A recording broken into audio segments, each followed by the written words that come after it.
सीते, ये भेंट मेरे और तुम्हारे आने वाले प्रेम प्रतीक के लिए। अच्छा,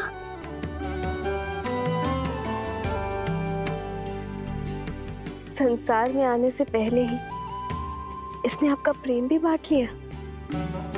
हाँ, मैंने तो बांटा है, पर कदाचित तुम मां बनने के पश्चात मेरे साथ अन्याय ना कर बैठना। संतान को लेकर स्त्रियां कई बार अपने पति के साथ अन्याय कर बैठती।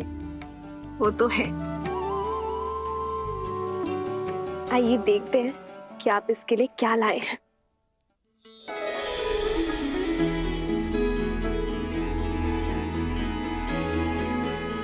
वेद मंत्र के ताड़पत्र, बस? हाँ सीते, क्योंकि अपनी होने वाली संतान में धर्म के बीच बोना ही माता पिता का सबसे बड़ा कर्तव्य है। एक स्त्री को तो जीवन भर उपहार में वस्त्र और आभूषण मिलते हैं, किंतु गर्भावस्था में एक स्त्री के लिए उत्तम भोजन और ये पुस्तक ही सर्वश्रेष्ठ उपहार होता है। इनसे जागी चेतना केवल गर्भवती को ही नहीं, उसके गर्भ को भी धर्म के साथ जोड़ती है। आज जो संस्कार हम अपनी होने वाली संतान में डालेंगे, वही संस्कार इस समाज और इस संसार को उज्जवल बनाएंगे सीते। हमारी ये नई यात्रा आज आरंभ हो चुकी है। ये मंत्र और हमारी शिक्षा हमारी होने वाली संतान को उच्च आचरण देंगे। जो धर्म नारी को सर्वोपरि मानता है, उनका सम्मान करना सिखाएंगे। नारी माता, बहन, गृहिणी का सम्मान करना अति आवश्यक है सीते। उन पर अन्याय और अत्याचार करना महापाप है। इस विचार का प्रचार और प्रभाव केवल हमारी होने वाली संतान पर ही नहीं, संपूर्ण समाज पर होना चाहिए सीते। आज तक मुझे मिली हर भेंट से अधिक अनमोल आपका दिया ये उपहार है आर्य। इसे पाना मेरा सौभाग्य है और मैं वचन देती हूँ आप हमारी संतान सदा धर्म और न्याय का संस्कार पाएगी, नारी का सम्मान करेंगे और उसका प्रचार और प्रभाव समाज पर डालेगी। राम सिया राम जय जय राम, राम सिया राम जय जय राम।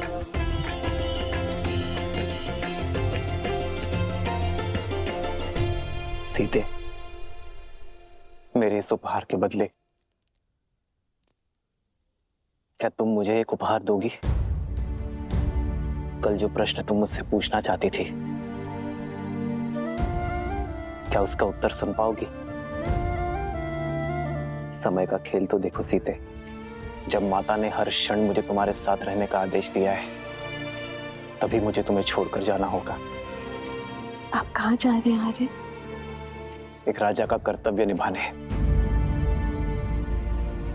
अपने राज्य के लिए युद्ध लड़ने हैं।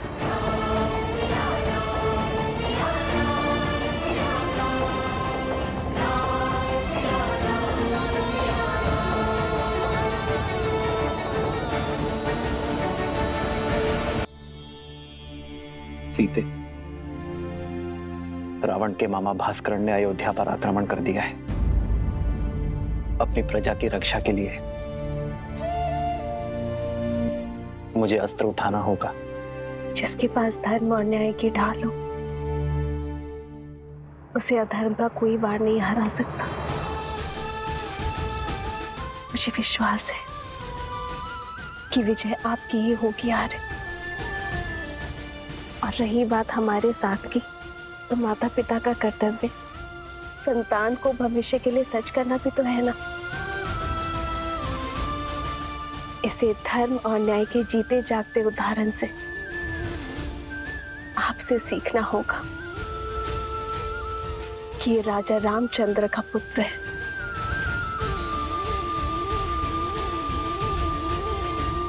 जानती हो सीते, मेरा सबसे बड़ा बल क्या है?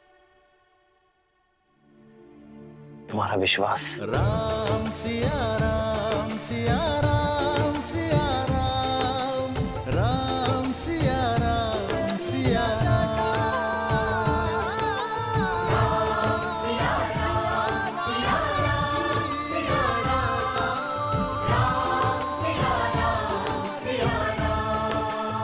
तुम भी मुख मीठा करो, अयोध्या के नए युवराज आने को हैं। कितना शुभ समाचार है ना। हाँ, ईश्वर करे महारानी और उनकी संतान को सुखी रखे एकदम। बहुत शुभ समाचार हैं, सच में कितनी खुशी की बात है ना ये।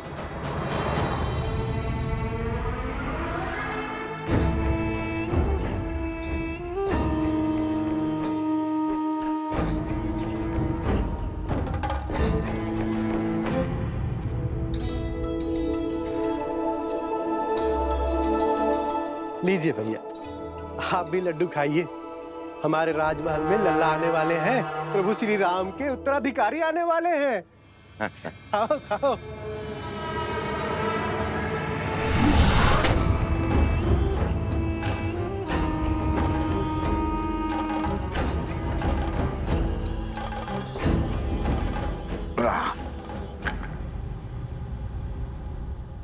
भैया, क्या ये सत्य है? श्री राम की संतान होने वाली है? हाँ हाँ, सुना नहीं, सारे अयोध्या में लड्डू बट रहे हैं। चलो अच्छा है, जो 14 वर्ष में नहीं हुआ वो अब हमारे कानों को सुनने को मिल रहा है। क्या क्या कहना चाहते हो? क्षमा करना भैया, वो क्या है ना कि 14 वर्ष से कोई शुभ समाचार मिला नहीं और अचानक से वनवास से लौटते ही ये संतान की खबर। लड्डू खाओ, लड्डू खाओ।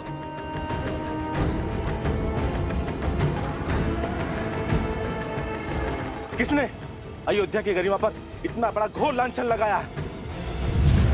किसने उनके गरिमा का वध किया? किसने? सामने आओ, अभी मैं उसकी जीवा काट लूंगा। मारो, मारो मुझे, मारो। क्षमा के योग्य नहीं हूं मैं। बचपन में माता मारती थी, बड़ा हुआ तो मित्र मारने लग गए। इस जीवा के कारण ये स्थिर नहीं रहती है, कहीं पे कुछ भी बोल देता हूं मैं। घोर अपराध हो गया, मुझे स्वयं को दंड देना होगा। मैं स्वयं को दंड दूंगा। दंड देना होगा, दंड देना होगा, दंड देना होगा, दंड देना होगा, दंड देना होगा। ए रुको, रुको। अरे क्या कर रहे हो?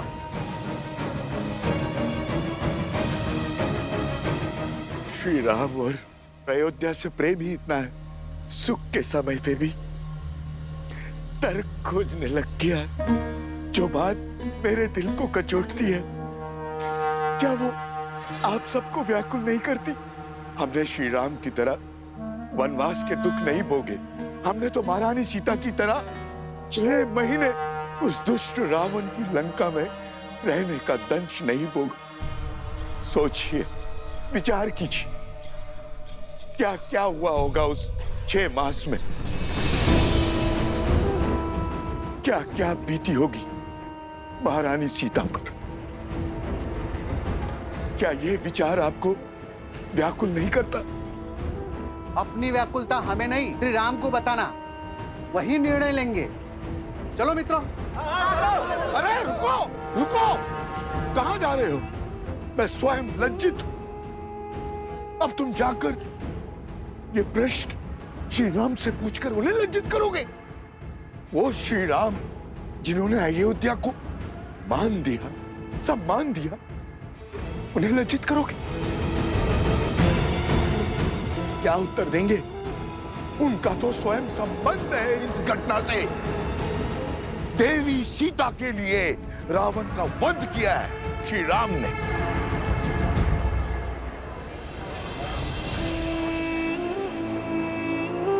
हाँ, यदि शंका है तो किसी धर्मात्मा विद्वान से पूछते हैं। तो फिर मंदिर के पुजारी जी के पास चलते हैं, वो विद्वान भी है और धर्मात्मा भी, वही इसका उचित समाधान देंगे। ये उचित? बिल्कुल। हाँ। क्यों भाइयों? बिल्कुल हाँ, सही हाँ। बोल। सीताराम।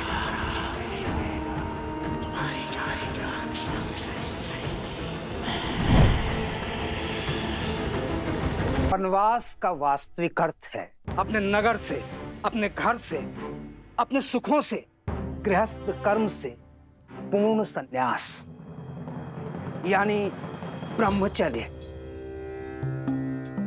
श्री राम जैसा पुरुष जिसके मन में धर्म के संस्कार बसते हों, वो वन के वातावरण में संतान को जन्म देके उस संतान को धर्म से वंचित नहीं कर सकता। वो अपना ब्रह्मचर्य नहीं तोड़ सकता।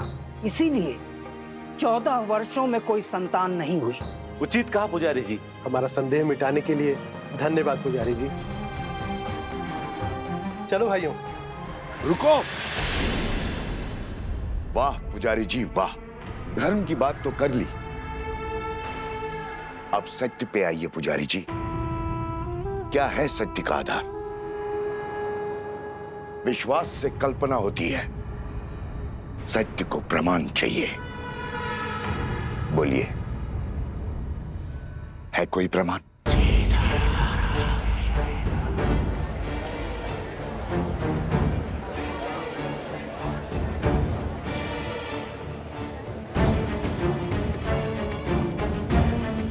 क्या हुआ पुजारी जी? सत्य की आंधी ने विश्वास का आवरण उड़ा दिया। अरे अभी समय ही कितना हुआ है वनवास से वापस लौटे हुए। एक ने कही, दूजे ने मानी, बस वही दो ज्ञानी।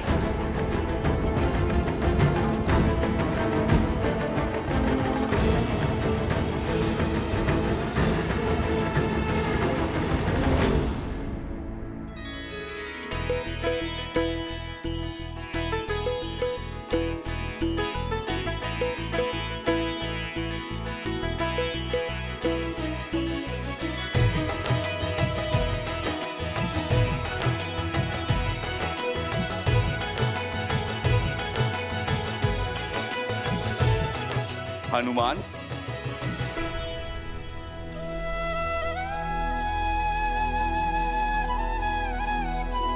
वाह हनुमान, तुमने स्वयं के साथ साथ बाकी सबको भी व्यस्त करके रखा हुआ।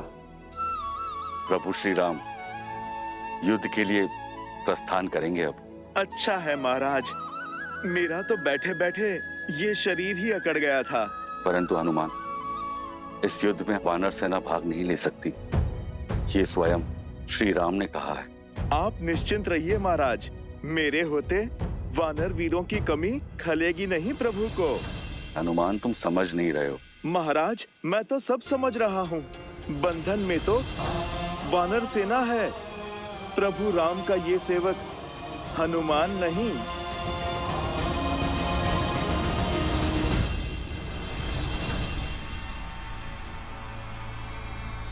सुना है श्री राम अपनी सेना लेकर पश्चिम की ओर जा रहे हैं, उस दुष्ट भास्करन और उसके बेटे से लड़ने। हाँ, आक्रमण तो हुआ है, कदाचित शत्रु बड़ा बली है। अच्छा, राम भास्करन से युद्ध करने जा रहा है। भास्करन से युद्ध तो भरत और लक्ष्मण भी कर सकते हैं, फिर राम स्वयं क्यों जा रहा है? वो भी ऐसे समय में जब सीता गर्भवती है। राम ऐसी मूर्खता क्यों कर रहा है?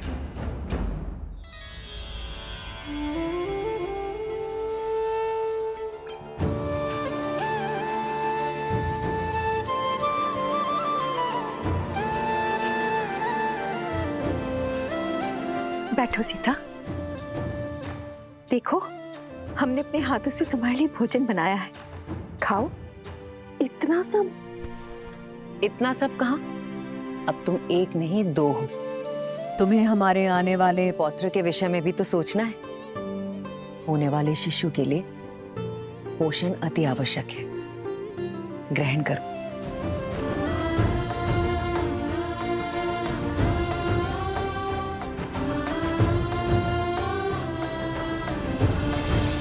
अभी मुझे तुम्हें छोड़कर जाना होगा। रावण के मामा भास्करन ने अयोध्या पर आक्रमण कर दिया है। अपनी प्रजा की रक्षा के लिए मुझे अस्त्र उठाना होगा।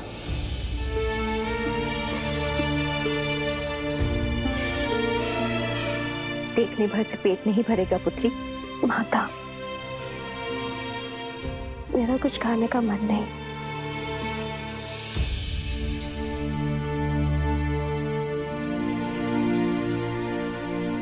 होता है, गर्भावस्था में ऐसा होता है। कभी मन करता है कि खूब सारा भोजन खा लो, और कभी व्यंजन देखते ही मन विरक्त हो उठता है। किंतु पुत्री, भोजन तो खाना ही पड़ेगा। गर्भावस्था में माता को अधिक ऊर्जा की आवश्यकता होती है। खा ले पुत्री। जितना मन भाए उतना खाओ। ये लो। नहीं माँ, मन नहीं है। दीदी, होने वाली संतान तो अभी से राम के गुण दिखा रही है।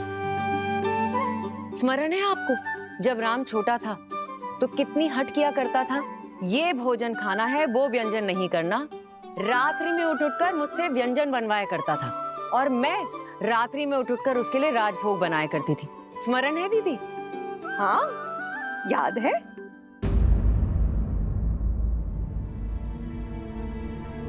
क्या हुआ सीता? मुस्कान होठों पर आई और गालों तक नहीं पहुंची। क्या हुआ है पुत्री? महारानी की जय हो।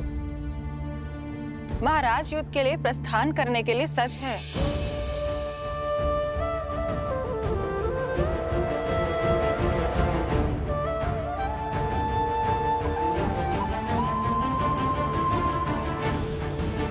मैं समझी क्यों अनबनी हो तुम। ऐसी दशा में कोई स्त्री नहीं चाहेगी कि उसका पति उससे दूर जाए, पर अभ्यास करना होगा। एक राजा का कर्तव्य है कि संकट में उसकी प्रजा की रक्षा करना, और एक रानी का आभूषण है उसका साहस। अब जाओ, राम को रघुकुल रानी की भांति विदा करो। जाओ।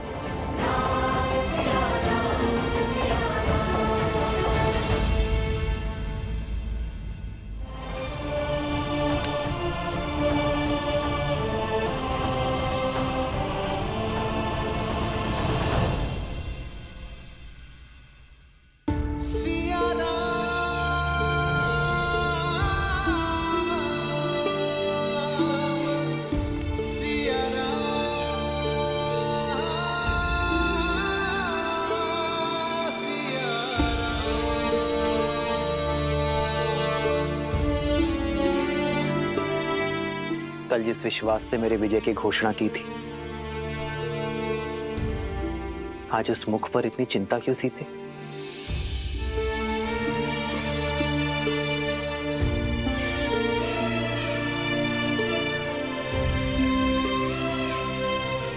चौदह वर्षों तक आपका साहस, शौर्य और क्षमता देखने के बाद कि सीता कभी चिंतित हो ही नहीं सकती यार। परंतु एक होने वाली माँ का स्वप्न बिगड़ जाने का शोक अवश्य है। इतने वियोग के पश्चात सोचा था कि अब आपसे कभी दूर नहीं रहूंगी, पर कर्तव्य आपको फिर हमसे दूर कर रहा है। कर्तव्य राम और सीता को कभी दूर कर ही नहीं सकता सीते। कर्तव्य तो हमें जोड़ता है। जानती हूँ, पर ये इससे वियोग क्यों आ रहा है? इस समय आपको इसके साथ होना चाहिए था।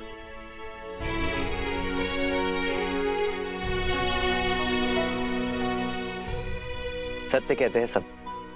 माता बड़ी स्वार्थी होती है। युद्ध पर मैं जा रहा हूं, और चिंता तुम्हें अपनी संतान की है।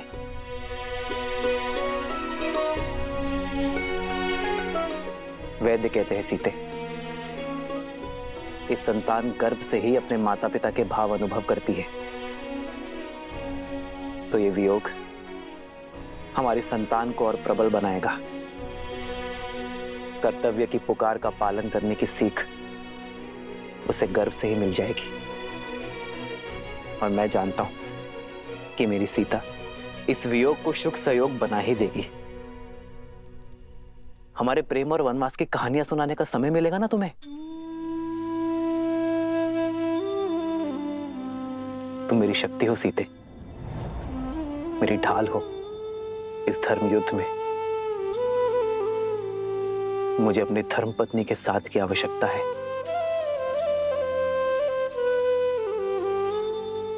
तो ये पल सदा आपके साथ रहेगा आर्य।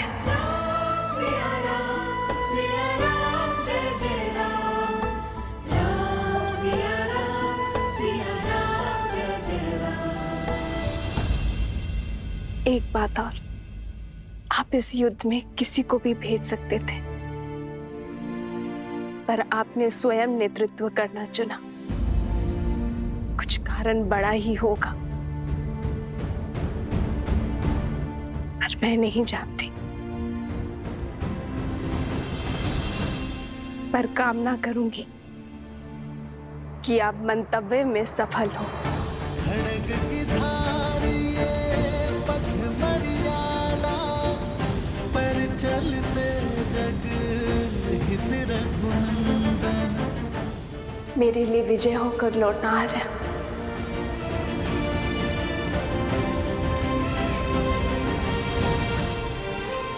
और इसके लिए शीघ्र आइएगा।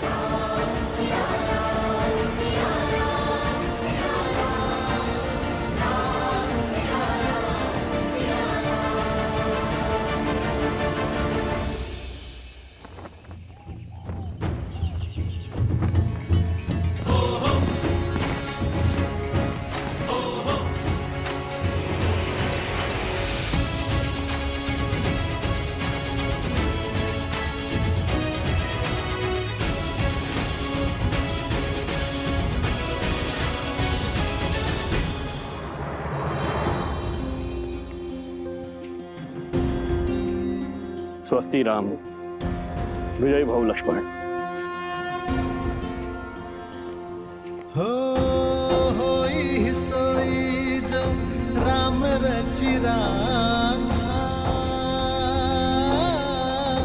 को करी तर बढ़ावे साखा।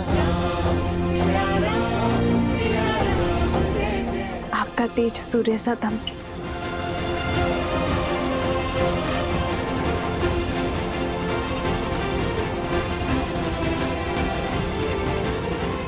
विजयी भव, विजयी भव। राम, तुम्हें शीघ्र ही राजमहल लौटना होगा। सीता के पुनः सावन संस्कार के लिए तुम्हें यहाँ होना अनिवार्य है। अवश्य मां।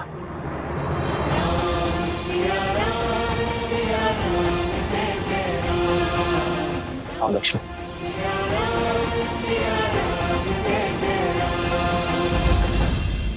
सियावर रामचंद्र की, सियावर रामचंद्र की, सियावर रामचंद्र की, सियावर रामचंद्र की, सियावर रामचंद्र की, सियावर रामचंद्र की, सियावर रामचंद्र की, सियावर रामचंद्र की, सियावर रामचंद्र की, सियावर रामचंद्र की।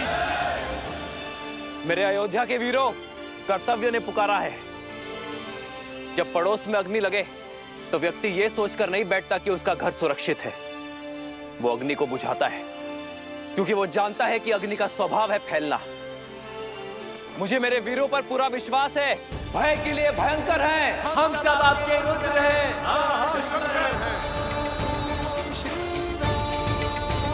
राजा राम श्री राम। मित्र, ये मुख मोड़कर मत जाइए। वानर सेना ना सही प्रभु, हमें अपने साथ ले चलिए। जो हृदय में बसते हैं उनसे मुख नहीं मोड़ा जाता मित्र। मैं आपको छोड़कर नहीं जा रहा हूं, बल्कि आपके कंधों पर एक बहुत बड़ा उत्तरदायित्व देकर जा रहा हूं। जब मैं वहां युद्ध लड़ूंगा तब आप यहां अयोध्या का भार संभालेंगे,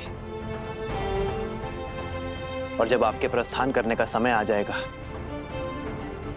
हम युद्ध से लौटकर आ चुके होंगे।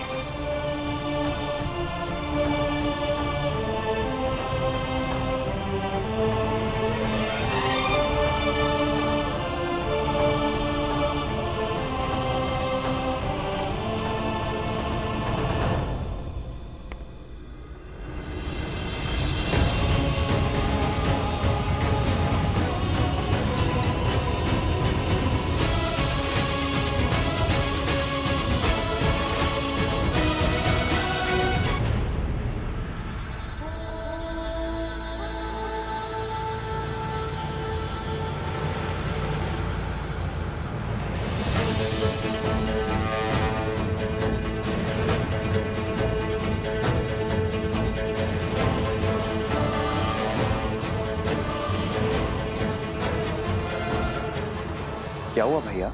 सैनिकों के चुनाव में मुझसे कोई भूल हुई? जिस समाज में बालक के हाथ में शास्त्र के बदले शस्त्र हो, वहां असुरों का वास होता है शत्रुघ्न। जीवन भर राष्ट्र सेवा का भार उठाने वाले वृद्ध समाज सेवा पाने के अधिकारी हैं, और जो युवा अभी अभी विवाह के बंधन में बंधे हैं, वो भी युद्ध में जाने के योग्य नहीं है। प्रभु, ना मैं बालक हूं, ना मैं वृद्ध हूं, और ना विवाहित। फिर मुझसे राष्ट्र सेवा का सुख क्यों छीन रहे हैं आप? क्योंकि तुम अयोध्या के सैनिक नहीं हो।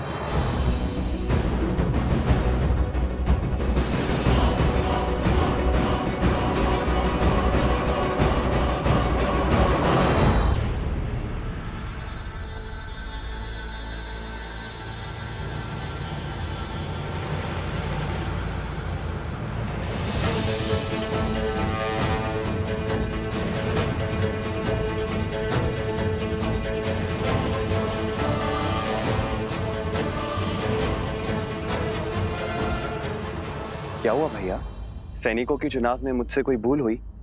जिस समाज में बालक के हाथ में शास्त्र के बदले शस्त्र हो, वहां असुरों का वास होता है शत्रुघ्न। जीवन भर राष्ट्र सेवा का भार उठाने वाले वृद्ध समाज सेवा पाने के अधिकारी हैं, और जो युवा अभी अभी विवाह के बंधन में बंधे हैं, वो भी युद्ध में जाने के योग्य नहीं है। प्रभु, ना मैं बालक हूं, ना मैं वृद्ध हूं, और ना आप विवाहित। फिर मुझसे राष्ट्र सेवा का सुख क्यों छीन रहे हैं आप?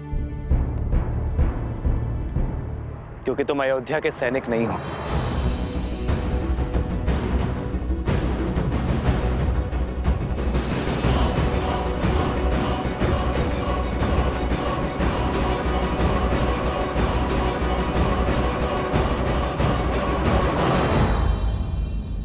क्यों हनुमान?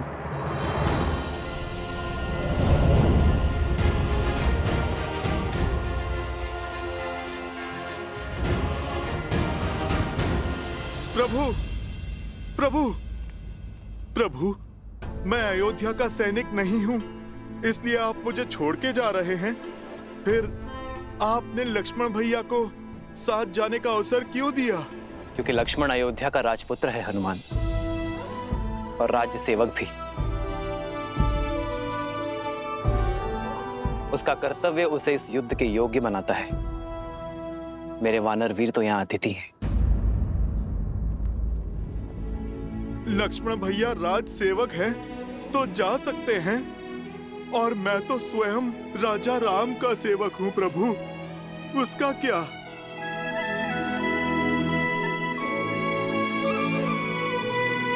प्रभु, रघुवंशी कभी ना वचन तोड़ते हैं और ना ही भूलते हैं। फिर सदा मुझे सेवा में रखने का वचन देकर आप कैसे उससे मुक्त हो सकते हैं प्रभु? आप निर्णय कीजिए प्रभु, हनुमान क्या है, वानर या भक्त? तुम मम प्रिय भरत ही सम भाई कह के गले लगाया आपने, और अब आप प्रभु अतिथि कहकर दूर कर रहे हैं। ठीक है प्रभु, आप तो राजा हैं, बड़े दायित्व हैं आप पर प्रभु मेरा तो एक ही दायित्व है, अपने प्रभु श्री राम की सेवा। नहीं प्रभु, मैं उससे विमुख नहीं हो सकता।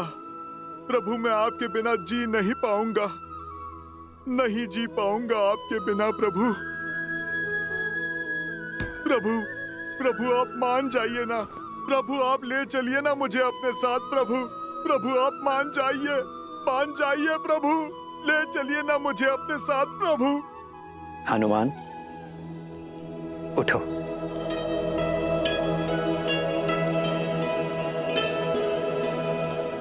तुम जीत गए हनुमान, मैं हार गया। चलो हमारे साथ, किंतु मेरी एक शर्त है। कैसी शर्त प्रभु? कि तुम शस्त्र नहीं उठाओगे।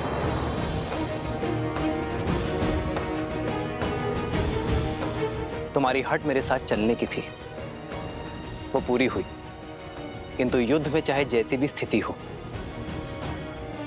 तुम अस्त्र शस्त्र का उपयोग नहीं करोगे।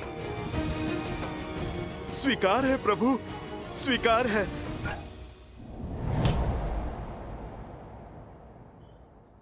आओ हनुमान।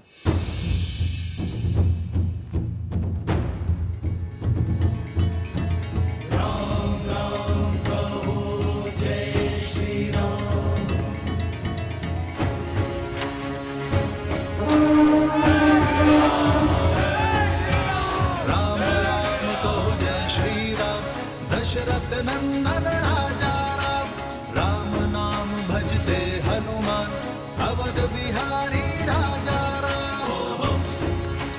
जय श्री राम, जय श्री राम, जय श्री राम, जय श्री राम, जय श्री राम, जय श्री राम, जय श्री राम।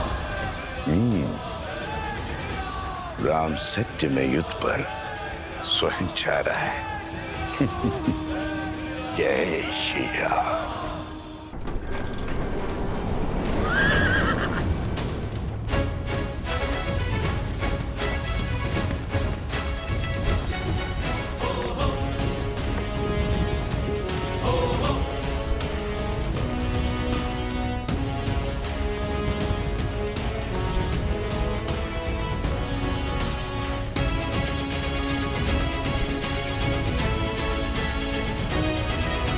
पहली टुकड़ी दाईं ओर से और दूसरी टुकड़ी सीधा प्रहार करेगी।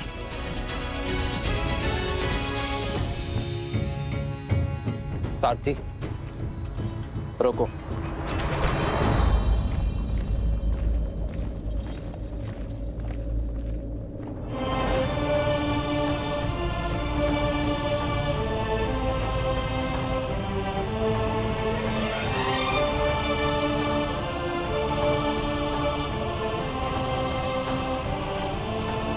प्रणाम ऋषिवर। आपका अचानक दर्शन संकेत है कि आप कोई गंभीर निर्देश देना चाहते हैं। निर्देश देने नहीं, दुविधा का निराकरण लेने आया हूं राम। इस युद्ध का नेतृत्व कोई भी कर सकता था, फिर आप अयोध्या छोड़कर क्यों जा रहे हैं? जब मेरा सबसे बड़ा शत्रु नगर के भीतर है, अयोध्या की शांति को ध्वस्त करना चाहता है, तो मुझे अयोध्या में रुकना चाहिए था। यही ना? मेरा शत्रु भी तो यही सोच रहा होगा महर्षि। उसे परास्त करने के लिए ही मैं अयोध्या से बाहर आया हूं। उसका बैर मुझसे है, क्रोध मुझसे है, और जब मैं अयोध्या के बाहर आ गया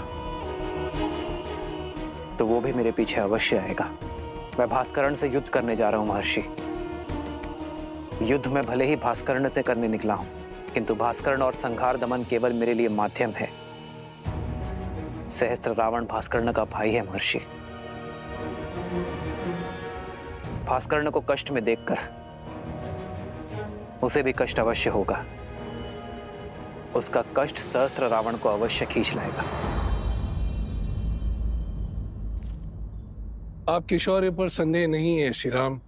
भय है आपके वास्तविक शत्रु सहस्रमुख रावण का, जो अपने अनंत मुखों से अनंत असत्य बोलता रहता है, और बार बार असत्य बोलते रहने से असत्य भी सत्य प्रतीत होने लगता है। उसमें आप ही की सेना को आपके विरुद्ध कर देने का सामर्थ्य है।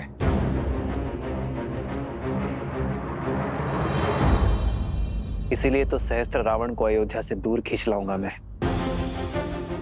उसे अकेले ही ललकारूंगा, ताकि वो मेरी अयोध्या में असत्य का विष नहीं घोल पाएगा। और इसमें आपके प्राणों का संकट है। अपनी प्रजा के हित के लिए राम को मृत्यु भी स्वीकार है।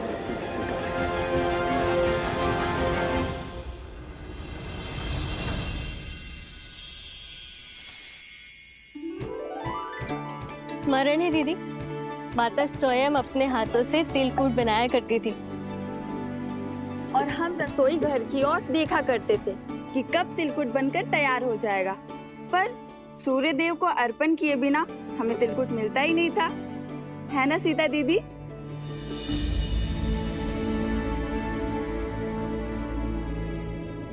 कहाँ खो गई दीदी?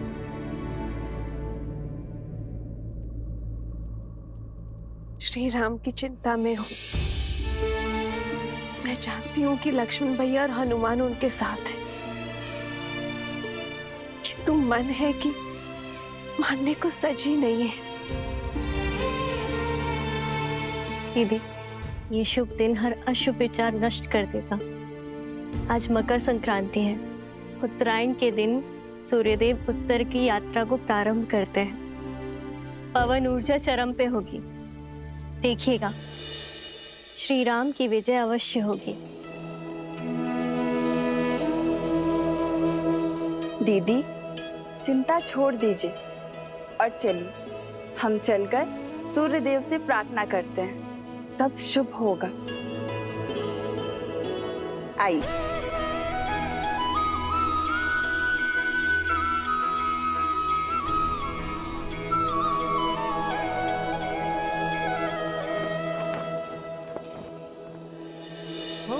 माघ मकर गत रवि जब होई, तीरथ पति ही आव सब कोई। देव धनुज किन्नर नर श्रेणी, सादर मजही सकल त्रिवेणी।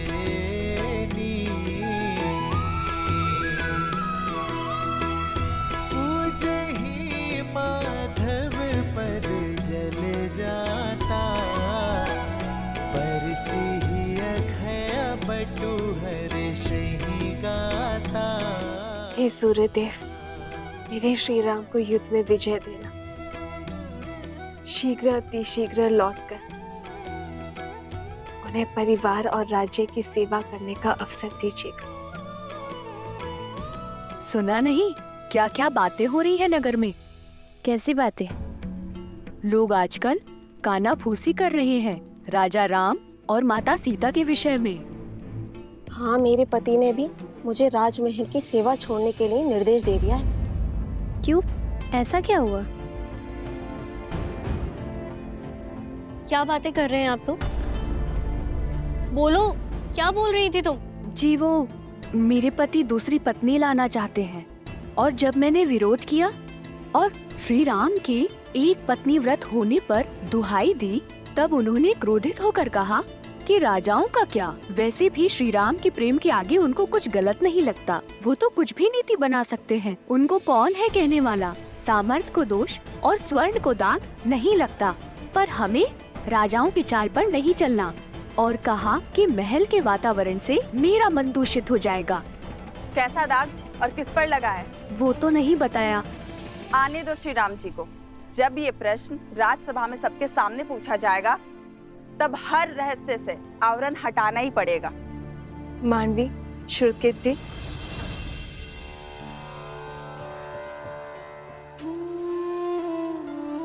राजभवन में जाके माताओं को प्रसाद नहीं देना?